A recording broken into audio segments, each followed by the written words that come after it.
Comilla Jagannathpur area দিয়ে যে বেড়িবাঁধের উপর বারবার বর্ষার সময় বেড়িবাঁধ ভেঙে পানি উঠে ভেঙে যাওয়ার সম্ভাবনা থাকে। এদিক দিয়ে বেকু দিয়ে কাজ হচ্ছে, বেড়িবাঁধের কাজ হচ্ছে।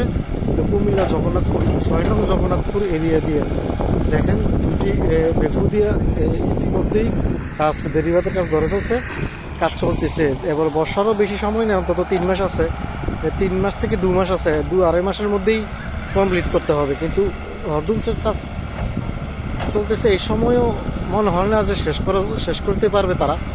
কিন্তু পুরো খরানোর সময় বা শীত সময় যেসব শুকনা পরে ছিল ওই সময় তারা কাজ না ধরে বর্ষায় আসার যখন বর্ষা এসে পড়ছে তারপরে আবার দেখা গেছে বেড়িবাঁধের কাজ ধরছে। দেখেন কিছুক্ষণ পর পর বৃষ্টি আসে, আবার বন্ধ রাখে, আবার কাজ চলে, এইভাবেই কাজ চলতেছে।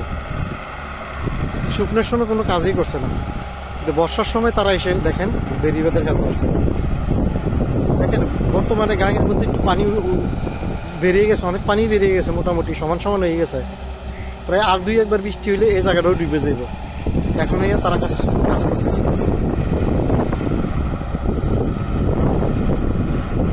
সবুজ বেকু যে আছে উনি মোটামুটি ভালো কাজ করতেছে। আর যে লাল বেকুটা মানে অরেঞ্জ কালার বেকুটা আছে, হ্যাঁ ঠিক মতো কার্যকলাপ করে না, খুব স্লো গতিতে কাজ করতেছে। দ্রুতগতির নাম দিয়ে স্লো গতিতে কিন্তু কাজ চলতেছে। কুমিল্লা থেকে ধন্যবাদ।